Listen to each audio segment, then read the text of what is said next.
I'm Megan with To the Table Homestead, and today we're going to go cut some okra. It grows every 2 days, and so you have to keep cutting it for it to continue to produce. The more you cut, the more it will produce. So let's go clip some and I'll show you guys what it looks like.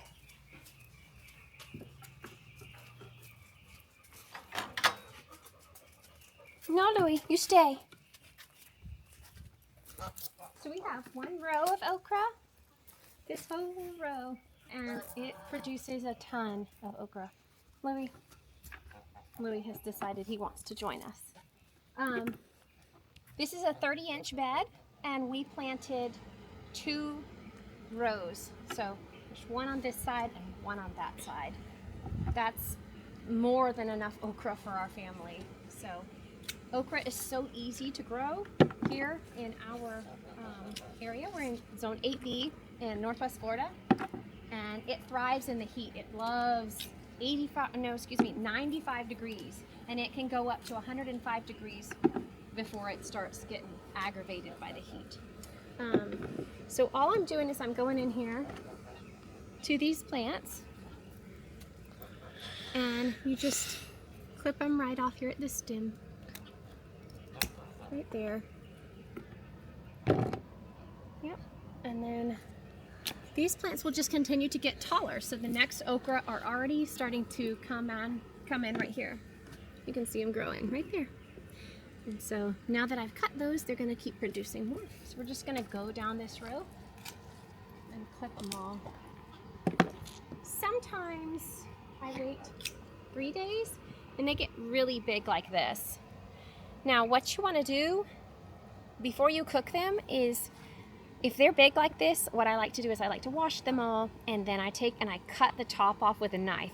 If you can cut the top off easily with a knife, it's still good to eat. If you have to saw at it to get the top to come off, then it is hard and it's going to be stringy and it's not going to be good. So in that case, just throw it to your chickens if you have any, or you can put it in your compost if you have that.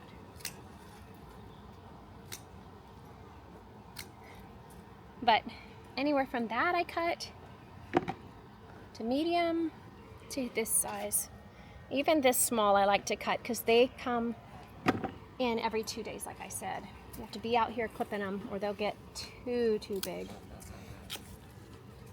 So that's from one plant. One thing to note about okra, as it ages, it starts to get little, it always has the little prickly tines on it, but as it gets bigger, it gets more prickly. So some people like to wear long sleeve shirts when they cut okra. This one's still okay. That one, it could be itchy. So that one's probably too big. I'll throw that to the chickens. All right, let's keep going. Another thing about okra, so I'm telling you the negatives of okra now. The prickliness of the plants. It does not feel good when you're clipping them, so put on a long sleeve shirt and gloves if you want to, or just tough it out like I do sometimes. And the other thing, here in our area we have tons of ants, and the ants love to get on the okra and climb up there, and so you have to be careful that you're not sticking your hand in a bunch of ants when you're clipping them. But other than that, okra are so easy to cook. I usually just steam them. It takes about maybe 15 or so minutes, and then they're done. Another way that you can cook okra that my boys love is you can cut the tops off, and then you cut them in little rounds about 1/2 inch wide. Then you coat them in some sort of coating, some sort of liquid coating. Maybe, that one's too big. Coconut oil you could use, or egg you could use.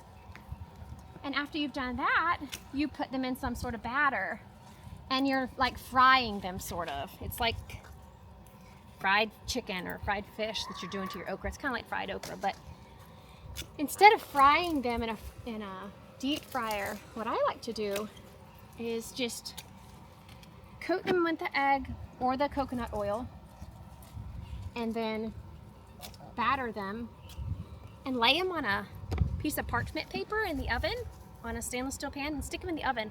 And they can bake in the oven, and you don't have to fry them. You don't have to go through all of that. So I bake them for probably 20 minutes at 350, and they get a little crispy coating on the outside, and the boys like them. So we've only made it not even a third of the way down on one side, and my bag is getting really full. So this is more than enough okra. But okra is a great plant for the summertime because it loves the heat. Not much else will grow in the heat, and so it can provide us with food when other food will not grow. So I think that's enough for now. We'll finish this on our own, but thank you for hanging in there with me. I'm grateful for your time and energy and attention, and I hope that you will join me on the next video. I also just wanted to mention, we had our church this Sunday. We went to church, and I have a need to tell you guys to really dig into the Word of God, really dig into the Bible. And if you don't know God, you should. And I think the best place to start is maybe the Chosen videos. Those are amazing. There are a bunch of DVDs that you can watch. Or there's a DVD called The Case for Christ, and it talks about a man who's an atheist, and he tries to prove to his wife that God does not exist, that Jesus does not exist, and he can't. And so he becomes a believer. Another place to start is a radio station called K-Love, and that's in all areas. It's all over the United States. And the music is just so inspiring. So I encourage you to go dig into the Word of God, dig into the New Testament, especially because without Jesus, we don't have salvation. We don't have a hope for heaven. So have a blessed day. See you guys next time. Bye. Bye.